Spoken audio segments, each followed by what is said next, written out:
Baik, kemudian untuk nomor 4, sistem informasi memiliki beberapa karakteristik dan arsitekturnya. Jelaskan. Oke, kita di sini.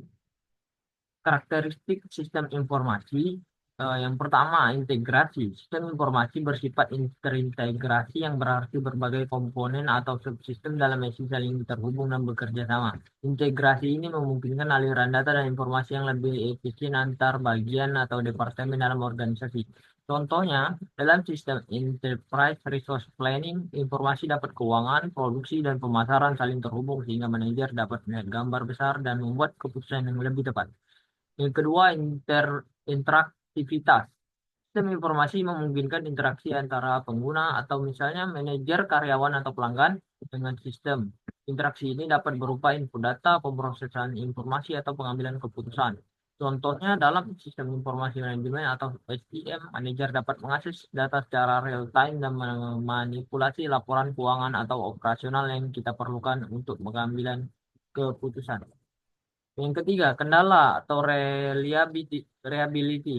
Kendala adalah karakteristik keandalan. Keandalan adalah karakteristik penting dalam sistem informasi yang mengacu pada kemampuan sistem untuk berfungsi dengan konsisten, akurat, dan tepat waktu.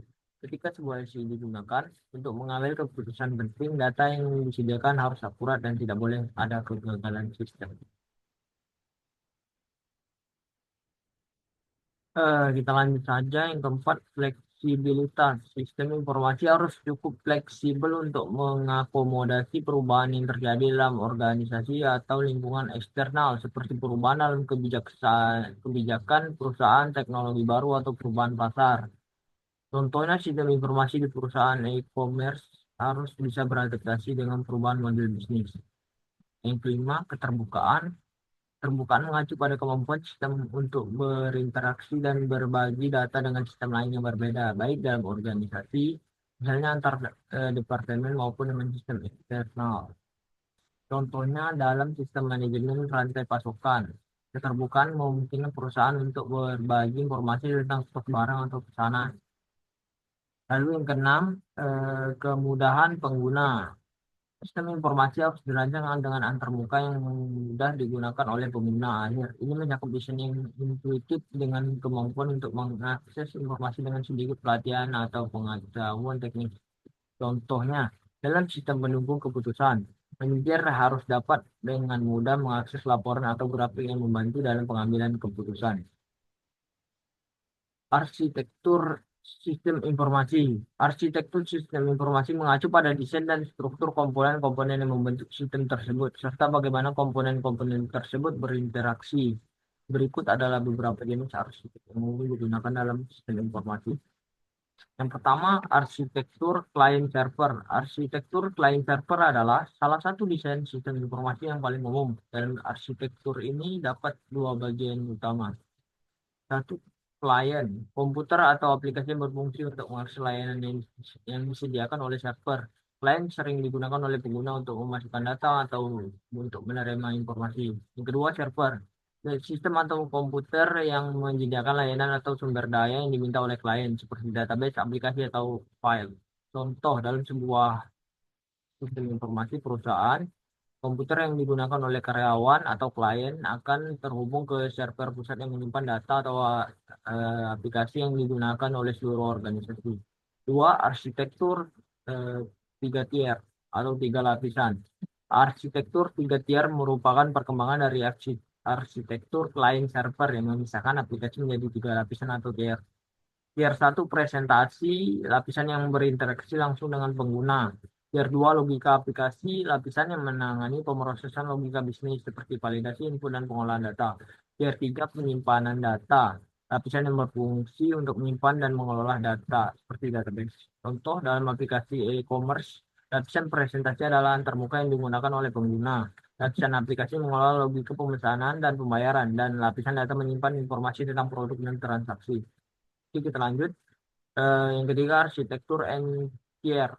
Arsitektur NTR adalah pengembangan lebih lanjut dari arsitektur tiga tier, di mana sistem dibagi menjadi lebih banyak lapisan, masing-masing dengan fungsinya sendiri. Arsitektur ini lebih fleksibel dan memungkinkan skalabilitas yang lebih baik. Contoh, sebuah sistem ERP yang besar mungkin memiliki lapisan tambahan untuk melayani layanan web, integrasi dengan aplikasi pihak ketiga, dan analisis data besar. Lanjut saja yang keempat, arsitektur berbasis cloud. Arsitektur berbasis cloud memanfaatkan layanan komputasi awan untuk menyimpan data dan menjalankan aplikasi. Dalam arsitektur ini, infrastruktur dan perangkat lunak disediakan oleh penyedia layanan cloud dan pengguna dapat mengaksesnya melalui internet. Contohnya, sistem ERP berbasis cloud seperti SAP atau for Cloud atau Oracle ERP Cloud memungkinkan organisasi untuk mengakses aplikasi dan data dari mana saja dengan koneksi internet. Lanjut, yang kelima, arsitektur berbasis microservice. Arsitektur ini memecah aplikasi menjadi serangkaian layanan kecil yang masing-masing dapat beroperasi secara independen, komunikasi satu sama lain melalui API. Setiap layanan menangani fungsi atau fitur tertentu dalam sistem. Arsitektur ini sangat fleksibel dan memungkinkan tim pengembang untuk bekerja secara terpisah pada setiap layanan. Contoh, sebuah aplikasi pemesanan makanan dapat memecah fungsionalitas seperti pencarian restoran, pemesan pembayaran, dan pelacakan pengiriman.